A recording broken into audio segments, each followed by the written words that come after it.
Welcome to the SVG-TV News. I am Khalil Kato with the details. Plans to assist the local farmers with fertilizer subsidies is estimated to cost the government $1.5 million a year.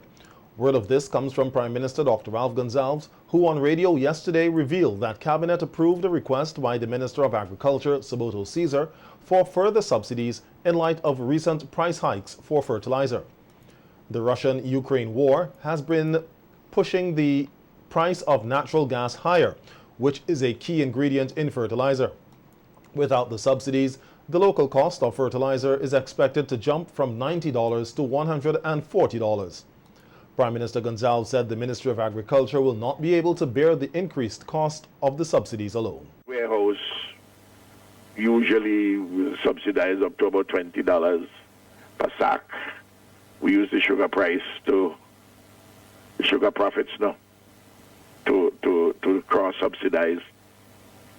But even the sugar is a problem because the price of sugar has gone up. And the last shipment with fertilizer is nearly $50 a sack subsidy.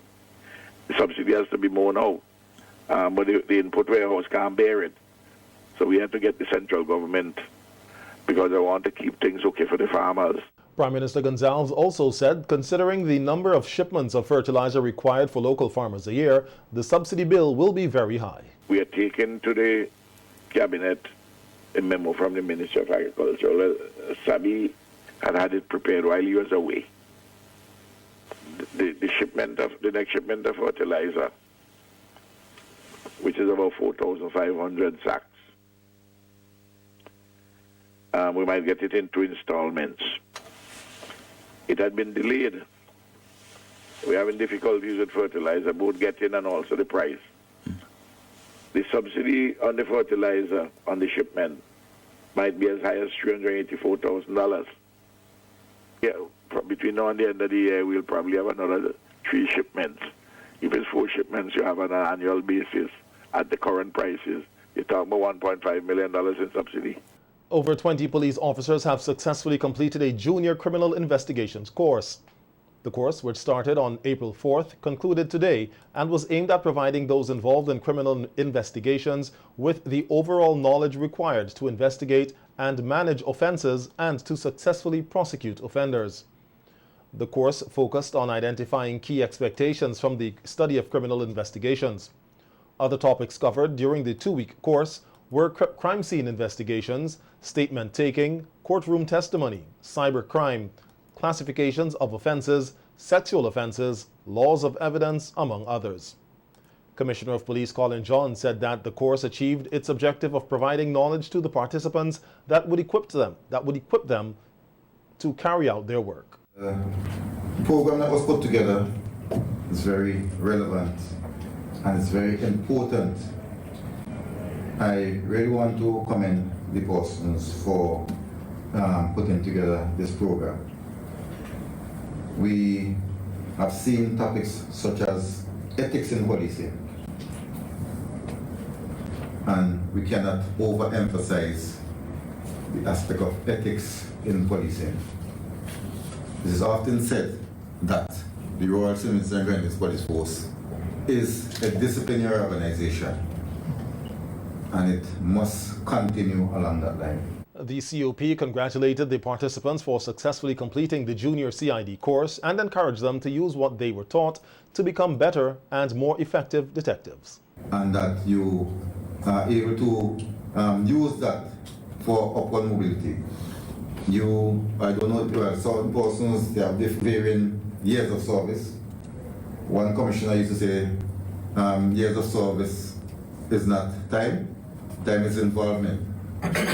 So you have to be involved. So don't look at someone and say, well, okay, he has 10 years and I only have 7 and he should be promoted before me. It's up to you to market yourself and to perform in such a way that the authorities would see it fit to promote you. The ball is in your court to ensure your success. Certain things would affect it positively or negatively. But at the end of the day, your life depends on you. You understand? So just bear that in mind. First of all, being selected, and secondly, successfully completing this junior CID course. Go and perform that. Your performance will make the instructors proud that they did impart adequate knowledge to you and knowledge that was relevant for your performance of the duty. Thanks once again and congratulations. Prime Minister Dr. Ralph Gonsalves has offered condolences to the family and friends of popular Vincentian businessman Omroy Mayers. Mayers, who was the owner of Finishing and Furnishing, died at his home and in Indian Bay on Saturday. Prime Minister Gonsalves said Mayers led an extraordinary life. Oti was not just a businessman. Oti was also a national leader. Oti is working quietly in charitable organizations. Yes. Working with particular churches because he was a Christian gentleman. And of course, a man of great humor, good family man, a man of wisdom, and an opinion on practically every subject under the sun. He loved his cricket, he loved the beat, and he and Eloise is in Trinidad, and very saddened that his passing. He and Eloise are good friends. Also one of his sons and Eloise, close. Great man, no question about it. From where he started and where he arrived. Extraordinary life. There will be a public viewing on Saturday from 10 a.m. to 1 p.m. at the OT car park in Kingstown, and the burial will be held at the Lomans Leeward Cemetery at 2 p.m. According to the wishes expressed by Mayers before his passing, there will be no funeral service.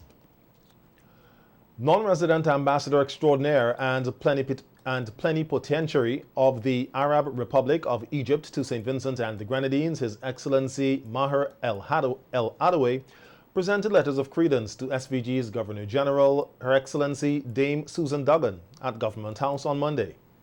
During his 3-day visit to the state, Ambassador El Adaway on Tuesday held bilateral discussions with Prime Minister Dr. Ralph Gonsalves, Minister of Finance, Economic Planning and Information Technology Camilo Gonsalves, and the Minister of State with responsibility for foreign affairs and foreign trade on areas of mutual interest, including climate change, people-to-people exchanges and scholarship opportunities, Senator Kiesel Peters.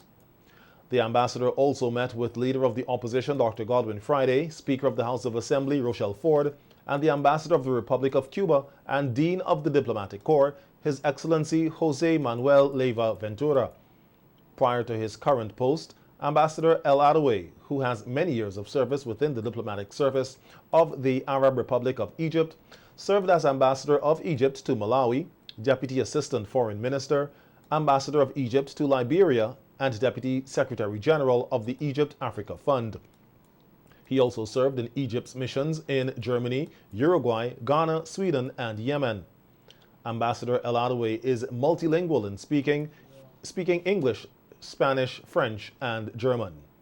The Ministry of Foreign Affairs and Foreign Trade said it welcomed Ambassador El Adaway and looks forward to the deepening of relations between the governments and people of St. Vincent and the Grenadines and the Arab Republic of Egypt, which established diplomatic relations on November 16, 2010.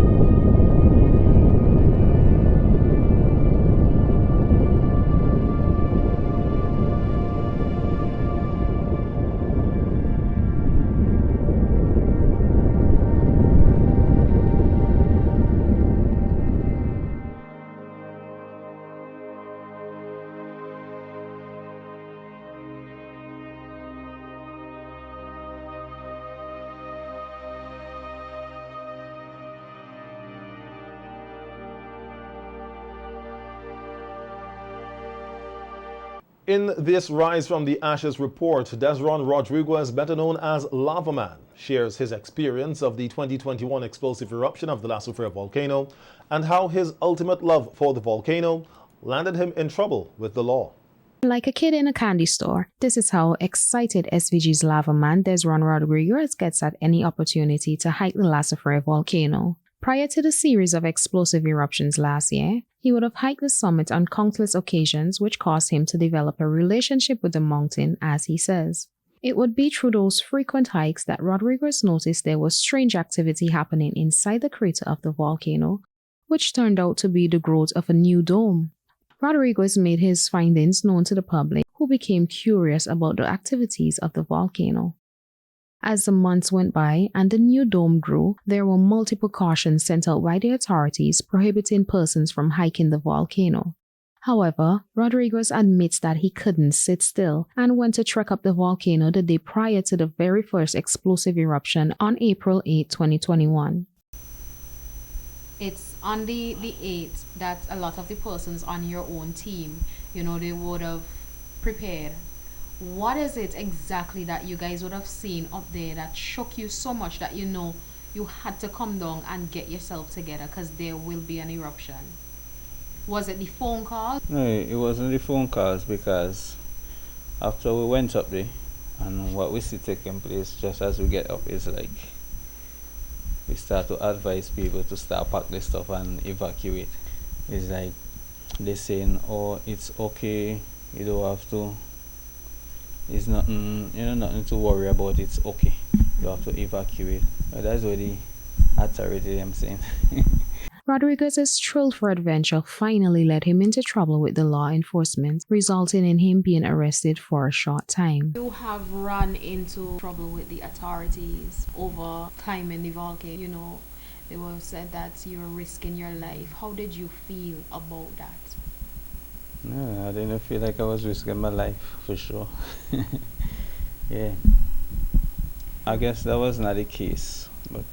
Would you, if given the opportunity once more, because a lot of persons were notified as to what was happening on the volcano from you, but you end up getting a lot of heat for it. If given the opportunity to do so again, would you do it again?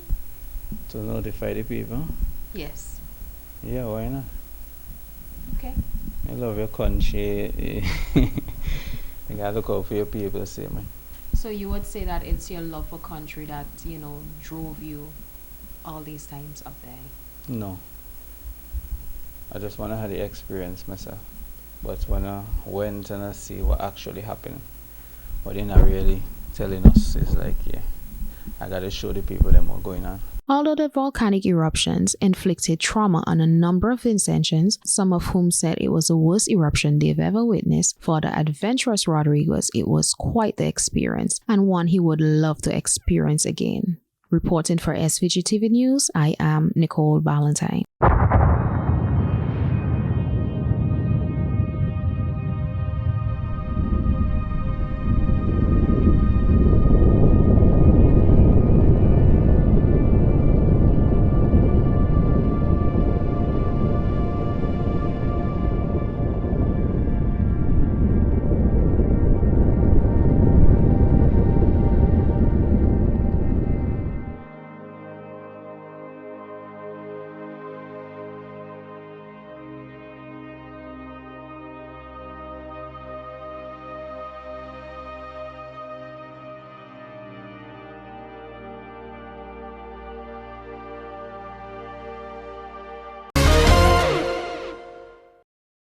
Handmade jewelry, pepper sauce, wooden hangers, purses, and skincare products are some of the products that were displayed at the opening of the Liberty Lodge Boys Training Center Expo 2022. The products were made by the young residents of the Liberty Lodge Training Center during their social skills and woodwork sessions. The 2022 Expo is being held under the theme Empowering Young Males Through Entrepreneurship. Giving an overview of the program, social skills instructor Cherise Regisford-Durant said that the training program successfully provides the boys at the center with lifelong skills. With meaningful life skills, so when they leave the center, when they're reintegrated back home, they'll be able to be financially stable. I'm a little bit nervous. Sorry. Despite the steady improvement of our general employment scene, young people, especially school leavers, not excluding the boys at our institute, faces difficulties in finding suitable jobs. We at the center decided, after seeing the impact that the pandemic had in 2020 economically on a global scale to equip our boys with most meaningful skills that they could fall back on. The boys put hours into the products that you see before you. They use all natural materials, and with the aid of each member of staff here, they were successful. I am very proud to say that they have been looking forward to this day for a very long time. Director of the Child Development Division, Gemma Alexander, said that with providing the young men with entrepreneurship skills will see them becoming successful in the workplace and become productive citizens. Has suggested that girls are in general more successful in school than boys because they are more apt to plan ahead, set academic goals, and put effort in achieving those goals. Today's team recognizes that we need to provide young males with entrepreneurship skills so that they can be successful in the workplace and become productive citizens. The Liberty Lodge Boys Training Center caters for boys 6 to 17 years who are in need of care and protection and juveniles in conflict with the law. The center offers a variety of services such as counseling, entrepreneurship skills, life skills, art and craft, and woodwork. It is our hope that the residents obtain the necessary skills, confidence, and support to be successfully reintegrated into society. Permanent Secretary in the Ministry of National Mobilization, Catherine De Freitas, said teaching the residents how to become entrepreneurs at an early age is a great way to become self-efficient. Entrepreneurship is a powerful tool for youth employment. It provides youth with valuable life skills, communication, and decision-making skills, and other skills and experiences they need to become entrepreneurs, as well as help them to develop new experiences that can be applied to solve many other challenges in life. Today, the Liberty Lodge Boys Training Center will be displaying a variety of items created by the residents of the center, such as skincare products, handmade jewelry, condiments such as hot pepper, tamarind sauce, sweets, aprons, purses, wooden hangers, savers, towel racks, and art pieces. Teaching residents how to become entrepreneurs at an early age is a great way to encourage them to be self-efficient, even if it is starting with something as small as making a wooden hanger. Glenroy George, who shared his touching life-challenging journey before becoming a successful entrepreneur, told the students challenges will come, but they must be determined, committed, and know what they are about and what they want in life. And all these things that you've created, which is commendable, it's not always that simple. As you would know, in making, whether it's this hanger, is not that simple. You will incur challenges, you will incur hindrances, you will incur stumbling blocks, but you have to be committed and determined as to what you're about. Now, let me make small businesses two different things, right? A small business is somebody who decides that, you know what, I see that person have a shop there, you know, I want to start a shop too. And you decide to open your downstairs and set up something, and that's a small business. That person is managing a small business. But the entrepreneur is that person who decides to create it. This is what? What is this? Turmeric. It's a scrub. Nice.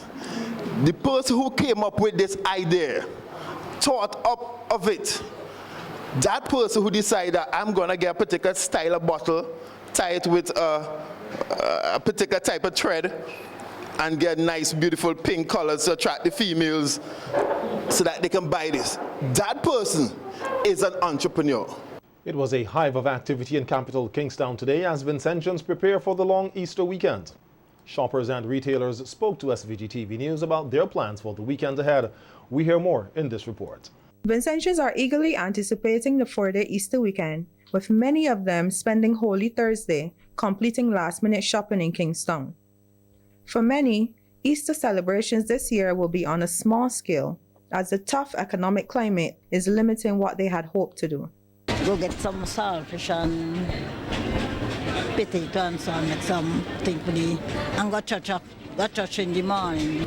Sometimes when I get the little money and I don't pay up bills, you could hardly go and buy something else. This time here, now along with the suffering this COVID, it's really rough right now. Well, it's hard, very hard. I alone, working, I alone is the breadwinner, so it's hard. With positive COVID-19 cases in the single digits and government lifting the restrictions on mass gatherings, parties are being widely advertised for the Easter weekend on mainland St. Vincent and in the Grenadines.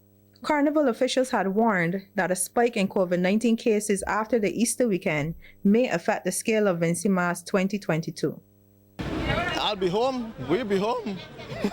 We'll be home, because it takes money to go at all those events and all those shows. So right now I can't keep up with all those stuff, so I'll be home. Well, I feel the young people then go do the little roast bread food, the little steamed banana, and do the little fish. Well, no money ain't stopping nobody for do things. Once it's party, we're finding money. One thing most people seem set on is the purchase of fish, and vendors were excited about the increase in demand leading up to Good Friday. Easter fish and saltfish, mackerel, I don't know. No chicken, hardly fish. So that the time we get our fish sell for the Easter, everybody running. Holy Thursday, people want their fish. Different to that, sales go up and down. For others, the Easter weekend will be spent attending church services and with family. Reporting for SVG-TV News, Christina Smith. All tourism and recreation sites will be temporarily closed to the public tomorrow, Good Friday. This is according to a public service announcement issued by the National Parks, Rivers and Beaches Authority. The PSA noted that all sites will reopen on Saturday, except for the Owia Salt Pond Recreational Park and the La Soufriere Cross-Country Trail.